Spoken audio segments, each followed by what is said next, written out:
Есть. 5691.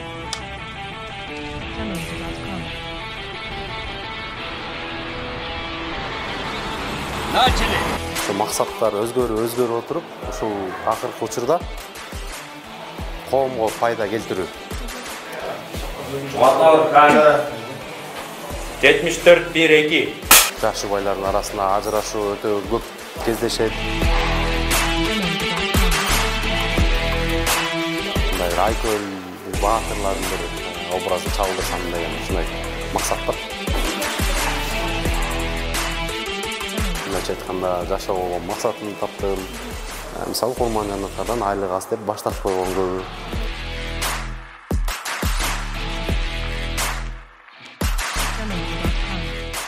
Мындай жөнөкөй инсандан күмөр жок болуп калды. Готовились, тишина. Баталов камера 74-12. Салам Сокомедия YouTube каналынын көрүүчүлөрү, бүгүн биз актер, кинорежиссер жана кыргыз киносунун отличниги Азамат Шаршенов менен маек куруу үчүн жакында чыга турчу Ниет тасмасы тартылып жаткан жерге келдик. Актердо кандай жаңылыктар болуп жатат, тасма кандай шарттарда тартылууда, чогуу көрөлү.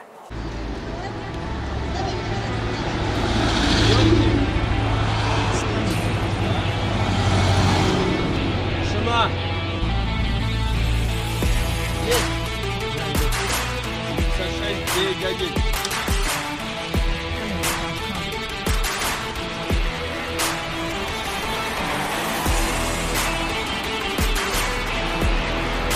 Начали.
Учурда сиз тартып жаткан Ниет тасмасы социалдык драма жанрында экен.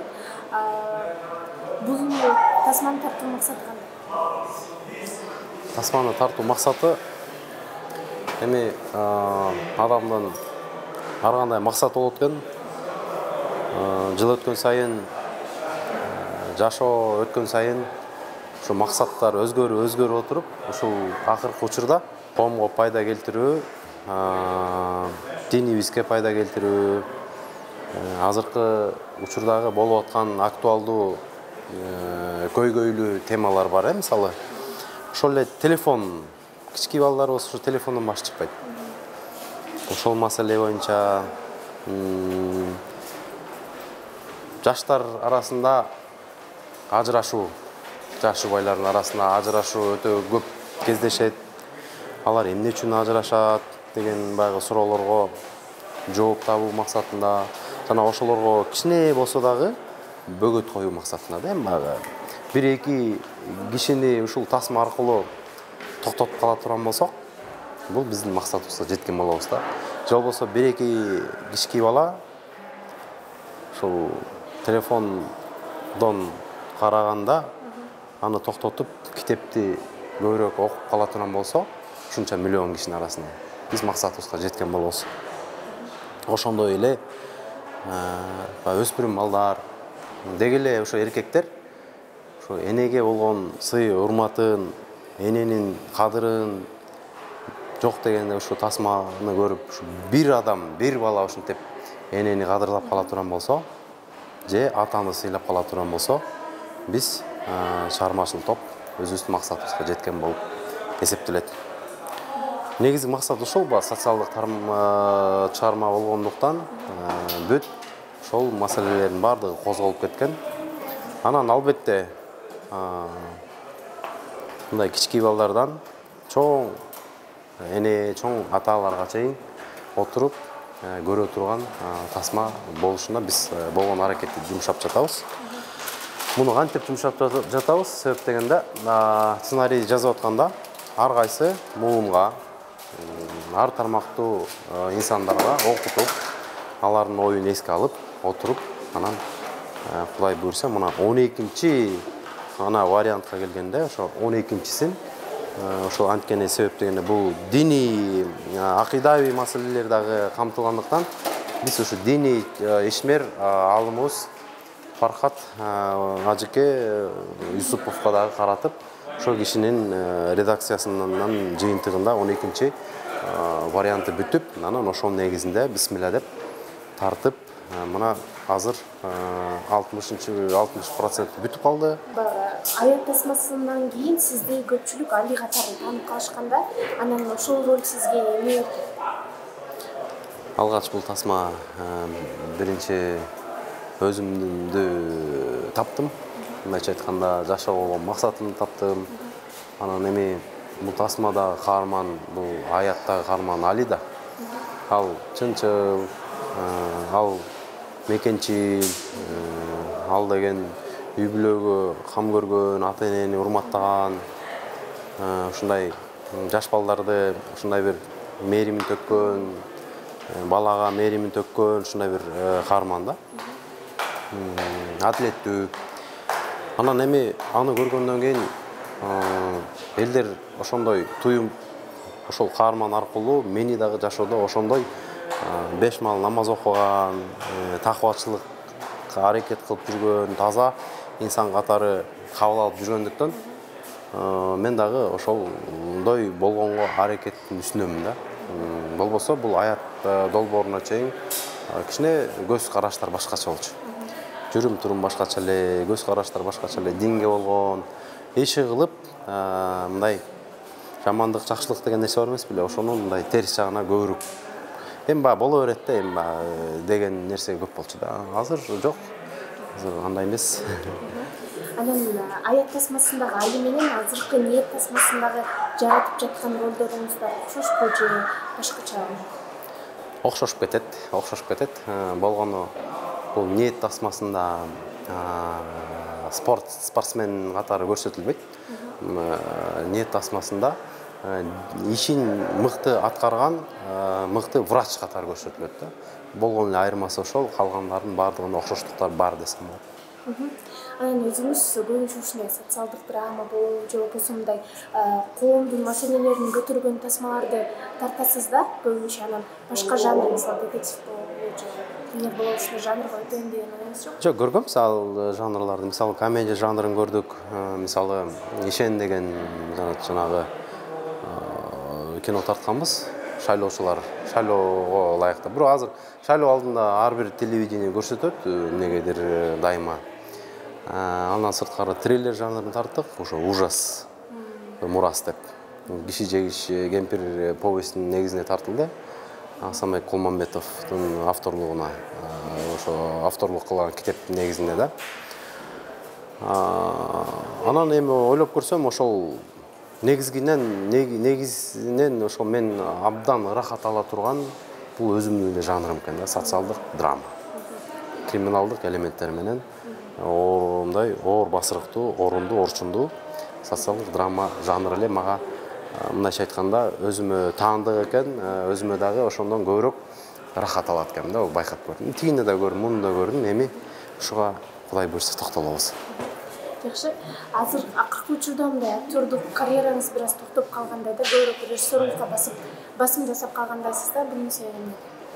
Ар бир сунушка макул болуп, ошонун баарына клиби болобу, ролиги болобу, эмнеси болсо ор кайсы жерде жүрө берчүмүн, тартылып коюп. Азыр андай эмес, азыр көпчүлүк нерседен баш тартам. Сценарийге өтө маани берем. Анан көбүнчөсү ошо мага ылайык эмес, өзүмдүн ички саясатыма, өзүмдүн көңүлүмө төп келбеген сценарийлер болгондуктан баш тартып эле жүргөндүктөн ушундай болуп калды го дейм. Анан ар бир эле актердун мындай кыялында бир образ бар, ошол образды жаратсам, ошол ролду ойносом депчи. Сиздин кыялыңызда образ кандай? Тарыхый тасмаларда бир ушундай бир мындай бир айкөл, бир баатырлардын бир образын чагылдырсам деген ушундай максат бар. Жакшы, анан азыркы кыргыз кино индустриясы жөнүндө аябай жакшы өнүгүп келатат. Аябай жакшы өнүгүп келатат. Мына жаштар өтө катуу жакшы чыгып атат. Мисалы, мурун киностудиядан чыккан тасмаларга азыркы биздин актерлорубуз ошолорго бекер тартылып бергенге да даяр болчу да. Киностудия тартып атат, демек сапаттуу кино болот. Буга бекер болсо да тартылып калышыбыз керек деп ошого ыкташчы да, аябайчы. Азыр тескерисинче ошол актерлорубуз, ошо драматический, ошо биздин белгилүү актерлорубуз керек болсо ошо кыргыз фильмдин тасмаларынан баш тарткан учурлар бар. Мисалы, Курман Жанаткадан айлык аз деп баш тартып койгон көбү. Күнүмдүк гонорар аз депчи. Андан сырткары эле азыр алардын гонорары, баасы, өзүнүн баркын, баасын билген учур. Ал не деген сөз? Бул деген кино индустрия өнүгүп, ошолорго дагы жакшы маяна төлөнүп жатат деген билдирет да. Мына азыр өзүмдөн деле сезилип жатат. Мен мисалы тасма тартып атам, канча актерлор чакырып жатам. Мисалы, мурунку тартып жүргөн ошого баа жок. Ошонун 3 эсе, 4 эсе өсүп кеткен да баачы. Мен бир четинен сүйүнөсүң, эми албетте, анткени мен өзүм актер катары дагы алардын жон терисинен мисалы билем, алардын ордуна өзүмдү сезем дегендейчи. Анан ошол эле мисалы жаш ошо тамашодон чыккан канча кинолор бар. Көп кинолор бар, мисалы Руслан Акым кандай деген кинолор тартып атат, сериалдар тартып атат. Анын баарын көрүп неме кубанасың. Неге кубанасың? Анткени аларды көрөсүң дагы, алардан мыкты тартканга аракет кыласың да. Эми сөзсүз ар ким эле ошондой да, бул жакшы тасма болсо, андан жакшы тартканга аракет кыласың. Азыркы ниет тасмасынын актерлик курамы жөнүндө айтыңыз. Өтө жакшы, өтө актерлук курам өтө бай. Жалаң көбүнчөсү народный багы эл артисттери бар. Суман Одуракаев мисалы үчүн, Замир Соронбаев чоңдордон. Андан сырткары биз дагы эпизоддорго Чоро Думанаев, Табалды Актанов байкелерди дагы кошконго аракет кылып атабыз. Бирок башкы кармада ошо Бусурман Одуракаев менен Замир Соронбаев ошо эл артисттеринен. Андан сырткары Талайкана Базова эжекебиз бар. Мынакей Нурбек Саматов деген байкебиз жүрөт. Анан жаш чыгып келаткан мындай в тренде деп коет эмес беле. TikTokто, Instagramда мындай жаңы мындай жаңы муундун жаш актерлордон дагы жакшы чыгып атат. Эрбол деген жигит чыгып атат. Ошо бизде анан Жаркын Ай деген кыз жаңы чыгып атат, жаңы жүз болуп аткарандар мыкты. Кудай буйруса көрөсүздөр өзүңүздөр деле баамдайсыздар. Бетачары качан деп пландайбыз? Эми конкреттүү бир дата коюлган эмес. Бирок кинобуз ошо сентябрь-октябрда бүтөт. Октябрда бүтөт. Анан ошо бүткөндөн кийин Кудай буйруса бүт бизде расмий баракчабыз бар Instagramда, ошол жактан жарыяланат. Көрөсүздөр. Эң сонун анан негизи өзүңүз актер катары болобу, же режиссер катары болобу, көңүл туткан адамдар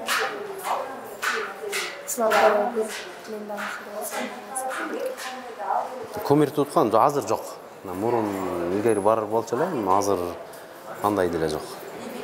Азыр эми багы мындай экен, динден көп маалымат ала баштагандан кийин андай адамдар мындай жок болуп, ордунда баарынан ошо биздин пайгамбарыбыз болуп калат көмүр туткан адам Мухаммед саллаллаху алейхи вассалам. Андан сырткары ошо пайгамбарыбыздын сахабалары болуп калат экен. Ошолорду карап, ошолордон үлгү алып, ошолордон түздөнүп калат экенсиң да. Мындай жөнөкөй инсандан көмүр жок болуп калды. Жакшы. Негизи дин менен чыгармачылыкты аралаштырып кетүү бул оорбу же кандай? Оңой да. Себеп дегенде Кудай Тааламдан суранасың, Кудай Таалага таянасың, бүттү, баардыгын Кудай Таала өзү эле чечип коет.